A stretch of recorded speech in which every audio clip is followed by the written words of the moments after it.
June 5th, 1986. It wasn't storming. It wasn't dramatic. There were no warning signs. Bruce Nichol came home from work in Auburn, Washington. He was tired, slightly irritable. He was complaining of a headache. Nothing unusual. No one in the house could have known that within minutes he would be dead. He told his wife he didn't feel great. She walked to the cabinet, pulled out a bottle of Excedrin, twisted the cap, shook 2 capsules into her hand, handed them to him with water. He swallowed them. Within minutes, Bruce began choking. Witnesses later described him gasping, not like someone choking on food, but like someone whose body had simply shut off. His muscles, they tightened. He convulsed. He collapsed. When paramedics arrived, unfortunately, he was beyond saving. There was no long hospital scene, no dramatic attempt at revival. Cyanide does not negotiate. 3 days later, just a few miles away, a woman named Sue Snow opened a newly purchased bottle of Excedrin. She took 2 capsules. She collapsed in her kitchen. She never got back up. Now Auburn wasn't dealing with tragedy. It was dealing with terror. What's up, everybody? Welcome back to the Yore Town Podcast. The voice you're hearing, it's me, it's Matt, it's Beardlaws, and joining me as always is the intrigued Dun-Dun Queen, Meg. Hi. Ooh, a little intrigued about this one, huh? Well, I figured we did the Tylenol murder. Oh, that's what I was thinking. Which was in Chicago. It sounded familiar, but not the same. I believe that was in 1982, 1980. It was in the early 80s, and this is 86. So a copycat, maybe? Maybe. Okay. Interesting, right? And I was thinking this the other day as I had a headache and I went to go grab something from the thing, and I was like, what if this was poisoned and I didn't take anything? Not from you, but we've done so many of these episodes. Dun, dun, dun. There it is, the first dun-dun. What's the brand? Excedrin. Excedrin, okay. Yeah, I mean, we do off-brand, so I mean, at this point, we're probably... Well, I have a leave, so, Yeah. And then I couldn't remember if that was what you had said. No, so Excedrin here, we did the Tylenol murders, and there'll be some references, but we did do that episode as well. If I think of it, I'll put it in the description right about here, over here. You could just click it right there, and you can watch the Tylenol murders. You're going to have to remind me to do that. It's like a clock. Yeah, but you know, like on YouTube, when they have the things? I did the clock. Yeah, I didn't know where I was pointing at first. So it's not going to be here. It's not going to be here. It's going to be here. For anybody just listening, I'm sorry for the confusion. It's not going to be anywhere that you can click. But you could just go back a couple episodes. So what's up, Meg? How's things? It was randomly listening to an older episode and doing research of this, and it happened to be one that you were like super sick, could barely talk, and I'm like, I'm glad that sickness isn't in our house right now. It's just all around us. Yeah, there's a lot of stuff going around. I'm hoping to stay away from it. Yes. Taking a nice little cool down week. Before we ramp back up again. I mean, as you say that, we're still traveling an hour and 20 minutes one way, 2 days in a row for some basketball for 2 kids, but it's been a little slower. A little bit. We've had a couple days here and there. Yeah, we had a day on Monday where... We had 2 days this week. Where all of a sudden you were kind of like, oh, forgot you weren't coaching something today. And I'm going to tell you, it felt weird. I did not know what to do with myself. But, hey, that's life. What do you think? Want to jump right into this? Let's do it. Let's do with this. Washington. I didn't even know there was an Auburn, Washington, to be honest with you. But there's Auburns everywhere. Why do you think that is? What's Auburn? A color. I know it's a color, but do you think all of these towns are named after... Why are all the towns across America named Auburn? Do you have any guesses? Iron in the soil. According to Google AI, because if there's any AI companies that, want to be friends of the show where we could do this stuff, many towns across America are named Auburn primarily due to the immense popularity of Oliver Goldsmith's 1770 poem, The Deserted Village, which idolized a sweet Auburn as the loveliest village of the plain. So American settlers and founders frequently chose the name to evoke a sense of rural and nostalgic charm. It's a shout out to Oliver Goldsmith's poem. Look at that. We're an educational show. I feel like my guess was pretty good. Oh, the soil? Yeah. Like the color of the soil and stuff? But do you think the color Auburn was a thing back then? Yeah. No. You think so? You literally just talked about the color of her poem. hair. The hair? I thought you said something about hair. No, the poem. It was a village in the poem. When did the color Auburn officially become a color? Thinking. The color name Auburn evolved its meaning to represent a reddish color during the 16th century. I told you. It's a Okay. hair color. Yellowish white derived from albus. Okay. It was shifted to a brown-red hue as commonly understood today, influenced by the Middle English word brun, or brown. Look at that. There's even some English language that brought it up in the foods. So color to poem. Okay. Good guess. Should have just went with that the whole time. Now that we know that it came from a poem, and we're just educating everybody. If you're still here in the mid-1980s, Auburn was the definition of normal. Working class suburb, south of Seattle. Tree-lined streets, kids on bikes, pickup trucks and driveways, Safeway on the corner. Population, roughly 30,000. I know we're trying to do more small town, big stories. 30,000 is not huge in the grand scheme of things, right? You still knew your neighbors. You borrowed the tools. You asked for some sugar. You ever ask a neighbor for some sugar, Meg? Yeah. Sorry, I waited till you strategically took a drink of water to ask you a question. Have you ever borrowed some sugar from a neighbor? I have, actually. See? So it's not just a thing. What do you think the most common thing borrowed from a neighbor is? Milk, sugar, eggs. Milk, sugar, eggs. Wasn't that your band name? Now live, milk, sugar, eggs. What's the most common thing borrowed from a neighbor? Let's see. The most common borrowed items from a neighbor are kitchen staples like sugar, milk, eggs, and flour, along with tools. Oh, I forgot about flour. I should have said that. Should have. But you got, 3 out of 4, not bad. Tools, hammers, drills, gardening equipment, lawnmowers, and according to Como News on Facebook, items such as pens, lighters, and jumper cables. Couldn't imagine going over to a neighbor and being like, can I borrow a pen? I mean, maybe back in the day, like if you had a pen, I could see maybe a lighter. Jumper cables, definitely. That's yes. Like if you don't have it. Other frequently shared items include cleaning supplies, spices, and occasionally larger equipment for DIY projects. I could see a lawnmower potentially too. I mean, for the longest time, Logan, him and his neighbor went halvesies on a lawnmower and they just shared it. Cheaper. Halvesies. So, I mean, to paint that picture, you're borrowing milk, sugar, eggs. Should have said flour. You trusted the shelves at your grocery store. But there was a shadow in America at that time, Meg. Because 4 years earlier, that puts it around 1982, the Chicago Tylenol murders killed 7 people. And again, if I remember, it's going to be here. I did it with no clock. Cyanide-laced capsules, which was random. It was terrifying, and it changed the country.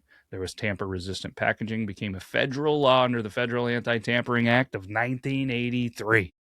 Companies added foil seals, childproof caps, and warning labels.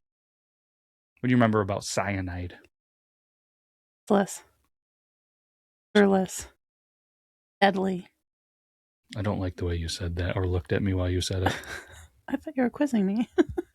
I paid attention. Just asking. I'm not a teacher over here. You're not el student, el estudiante. By 1986, Meg, Americans believed that the danger had passed on the old. Right?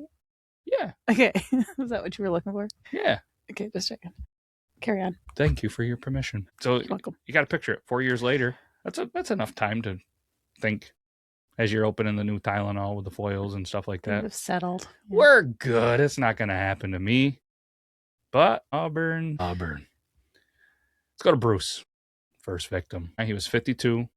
Guess what he did for a living? What do you think Bruce Nichol did for a living, Meg? Bruce. Things that make you go. Did he work in a warehouse? No. He was a long-haul truck driver. Financial strain, it had been mounting. We can relate. Thanks, National Grid, for giving us a $500 payment. Nothing has ever happened differently in our house. But court records, back to Bruce, not me complaining about the grid, later showed insurance policy recently increased. Household, it was in debt, and he had a lot of payments that were starting to be a little bit on the late side. So when Bruce died, the King County Medical Examiner conducted toxicology screening. The results were immediate and, undeniable. Potassium cyanide. Cyanide acts at the cellular level. So here's what happened inside Bruce's body. Cyanide binds to the enzyme, and you had cytochrome C oxidize in mitochondria. See? Also paid attention to biology. That enzyme is critical for the aerobic respiration. So you get what I'm getting at? So when the cyanide it binds, then oxygen can't be produced. And, well, then the energy currency of the cells are in big trouble. The blood oxygen levels might appear good to go. But at the end of the day, you know what they do? The cells, they just suffocate. Then the brain goes first. Then the heart. Death often occurs in minutes. There's no antidote. Antidote? Why did I say it like that? I don't know. Why don't we say why isn't there an antidote? Antidote. Don't say it like that. There's no cure that could be administered in time when the cyanide is ingested. And, well, if it's a massive antidote. I'm going to think about that all day. I can think of as the Simpsons. What? All I can think of is the Simpsons. Dope. It's an antidote. It's a homer. Well played. The medical examiner then ruled acute cyanide poisoning. Investigators opened the Excedrin bottle. Well, I wonder what would make them think that. Because you think Chicago Tylenol? Or maybe it was just a focal point of hey, this is what he took and then he died. Maybe the wife gave a timeline of what happened. And they said, oh, maybe I should check this. That's good investigation. I know I'm really good at this. Yeah, I like it. It's almost like you took classes in forensic science. Halves were separated in the in the container.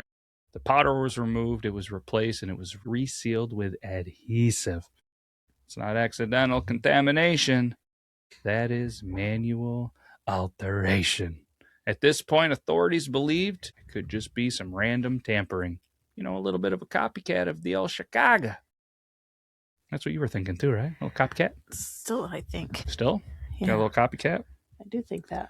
All right. What else are you thinking? Just copycat? Just going for Excedrin instead of Tylenol? Wouldn't a copycat stay with Tylenol? No, because that's too obvious. But then it's not a copycat. It's a copy dog. It's an influence. Okay. Well, back when influencers were much different influencers these days, they just do silly dances on the social medias. Yeah. So then 3 days later, they're still investigating. They're still going through everything with old Bruce. Sue Snow collapsed in her home. That name just flows. Sue Snow. It's almost like I think there's a WNBA player called Sue Bird. Sue Bird and Sue Snow, they should be cousins. Definitely a PNY name. Sure. Do you know what PNY is? No. Pacific Northwest. Okay. You knew. It's like 80K. Yeah. But 80K just got lazy. It's one word. At least PNW is 3 words. Lazy. Anyways, Sue, do you think she had a connection to Bruce? No. No connection to Bruce, no connection to Stella. She simply purchased Excedrin from a Safeway in Auburn. Toxicology confirmed cyanide. Investigators traced the bottle lot numbers. Both Bruce's bottles and Sue's bottle came from the same production batch. You know what happens now? Panic spreads. Every Excedrin bottle in Washington state was pulled from the shelves. That had to be costly. Media, they ran national alerts. Capsules were suddenly suspect again. But investigators, they noticed something critical, Meg. What do you think it was? Were they all in the same area, like a small location? Only certain bottles from specific stores were contaminated. Okay. So it was not good at this. Was not manufacturing. This was shelf placement. So somebody got them, probably brought them to the house, is what you're thinking, right? And just put them in different stores. Yeah. You are good at this. It's like you've done hundreds of episodes. Someone had opened their bottles at home, then placed them back in the stores. That requires intention. That requires travel. That requires staging. Does it require anything else that I'm missing? Or do you think we're good? Good? I am slightly confused by something. Oh, what are you slightly confused by? So you're saying this that you think somebody did it at home, then took it to stores and put them on the shelves? Like just walked by and like stocked them themselves? And just put them in the section. But wouldn't don't they have to have like a PLU number or something like that when you ring it out?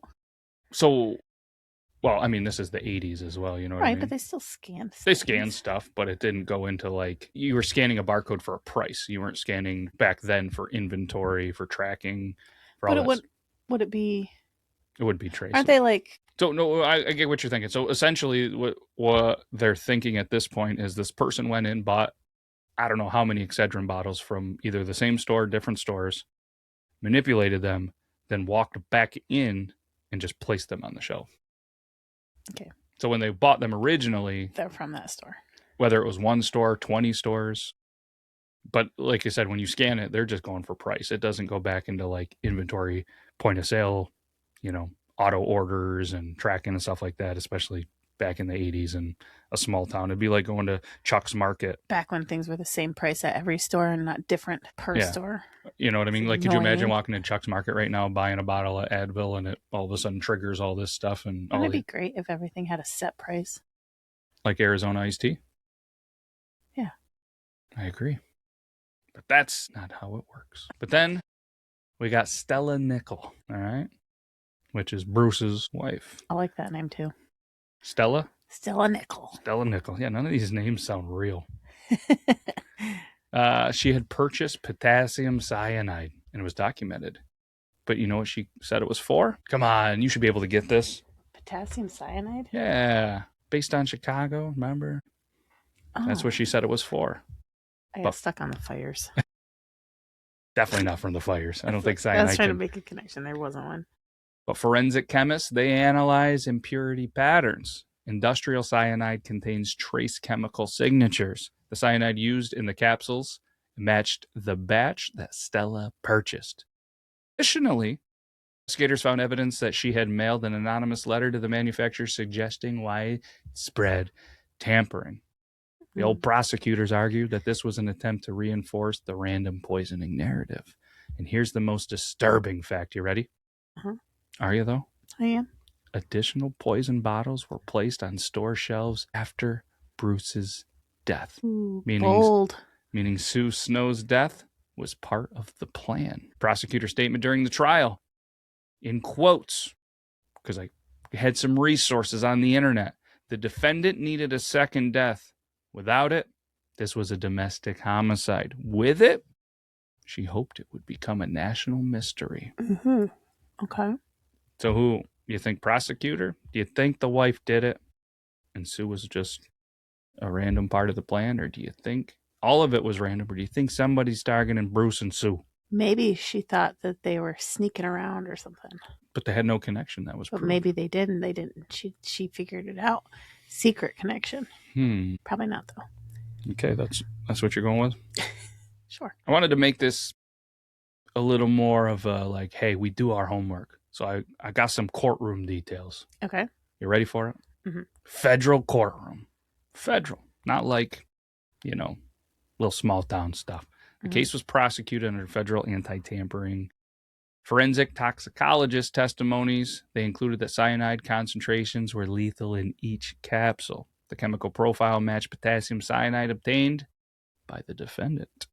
All right. So then you had some expert testimonies that started to trickle in where the capsules showed signs of manual separation and resealing. The glue residue was inconsistent with factory production. I wonder what you would use for some kind of glue.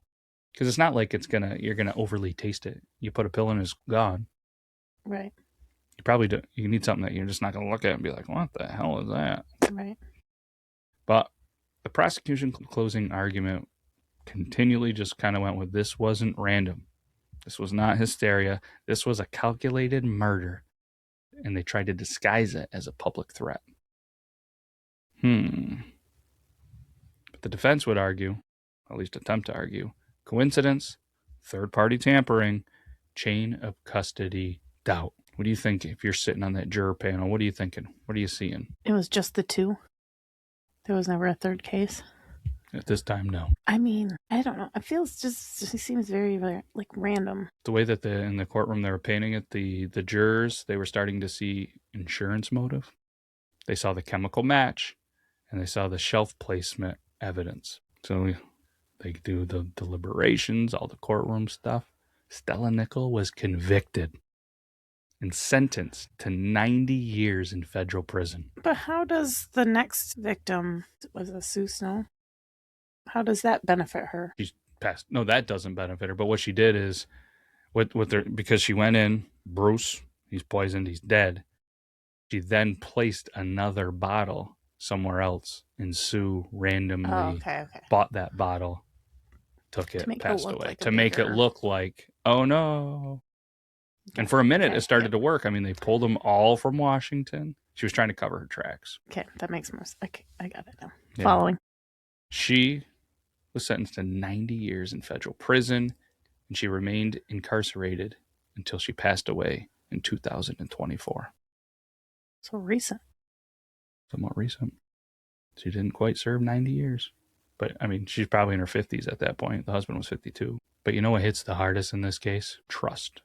Bruce trusted the person closest to him. She trusted the shelf at her store, right? And on top of the store, it was a neighborhood grocery store. It's like old Chuck's, you know? You trust it. And trust is built on consistency. That's why I use Live Bearded, because reliability matters. There's one lesson from Auburn. It's this. Integrity is invisible until it isn't. Did you know, Matt, that they can use, and you could use code BEARDLAWS at livebearded.com? Mm-hmm. Grow it right, people. Did you also know that Live Bearded is American-made, all-natural ingredients, and has a 365-day guarantee that if you don't like it for whatever reason, they'll make it right? Do you have any beauty products that have a 365-day guarantee? Probably not. I'm guessing you don't. I ain't never heard of it. Way to go, Live Bearded. At the time this comes out, if you can somehow get Deadwood scent, consider yourself lucky, because I'm pretty sure it's all sold out. Meg loves it. I do. Reminds you of an old country western movie. Like you're going to slap it on, go to a rodeo, get yourself a rodeo burger from Burger King, put on a cowboy helmet, some belt buckles, and some spurs and some chaps. Yeah, sure. And I'll start talking like this, ma'am, ever since I put on that Deadwood. Anyways. It is pretty good. It's pretty good. After Auburn, pharmaceutical companies accelerated shift from gelatin capsules to the old solid caplets. Is that what they're called? If they're solid, they're not capsules. I think they're caplets, right? Tablets. I'm going caplets. I think they're tablets. Oh, the solid ones. They all know what we're talking about. Can't put cyanide in them, right? I don't think, because they're like powder in form. But they went with the blister packaging instead. Tamper evidence seals. Is it liquid or is it powder? It's like a powder. Cyanide? Oh, cyanide is a liquid, I believe. So you could, if it was like the solids, I mean, it could absorb into it. It'd be enough to get you, though, because the capsule itself is a full solid dose. I mean, you would put some on it, but it wouldn't be. Let's not try it. Please. I'm never taking a pill the rest of my life. But not only. I was just curious if we could, like. I would love if you weren't. I don't think so. Anyways, if you start being like, oh, I'm doing taxidermy, I'm going to be like, here's my... nope. Cyanide detection procedures improved nationally because of not only Chicago, but Auburn, Washington.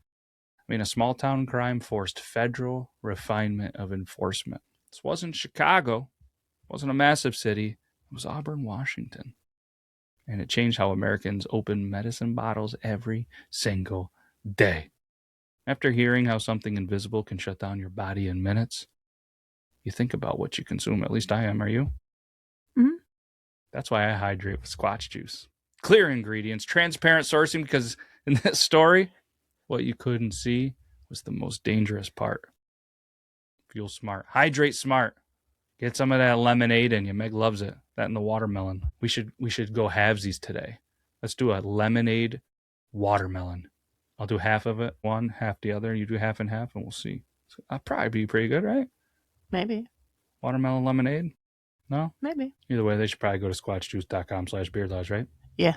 That's pretty good. I'm getting better at these little organic slip-ins with them. That made you giggle. You didn't even see it coming. I didn't. Either did old Brewster, unfortunately. Sue Snow. And again, obviously, they're serious cases. People passed away, people lost their lives, and we're not over here laughing at that, but we're just putting our twist on the way that we do our podcast, right?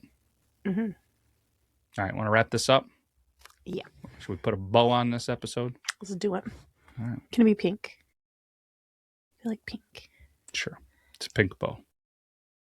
Auburn, it didn't look like a place that could rewrite consumer safety, but it did, because one woman weaponized trust, packaging, and public panic, and to sell her lie. She needed a neighbor to die. Bruce, he trusted his wife. Sue, she trusted the shelf. Auburn trusted normalcy. And in 1986, trust became a weapon. Small towns don't prevent darkness. Sometimes they make it quieter. And quiet, it can be lethal. Small towns, big stories. And this one changed the way America opens a bottle. That's all we got for this week's episode of the Yore Town Podcast. What are you coming back with next week, Meg? Any suggestions, or you want me to just come up with something? Or you want to think about it? Let's think about it. Let's think about it. What? Anything to wrap this up? Since I've been taking PT, how do you open a bottle? What? How do you open a bottle? What do you mean, how do I open it? Because my instructor, therapist, whatever you call them. What kind of bottle are we opening? Glass bottle, plastic bottle, pill bottle? Pill bottle. Like we're in the story, right? Yep. She was saying how she's intrigued by how many different ways people open bottles. Some open them from the top. Some use just these fingers. Some twist like this. Some twist like this. Some grab it and twist the bottle itself. Yeah. Well, it depends on the bottle, but if it's like the pinch child ones, then I just grab the bottle, I pinch, and I twist. What if it's like the push down? Then I push and twist. From the push top? And turn. Do you push it down from the top, or do you like hold the sides and push down?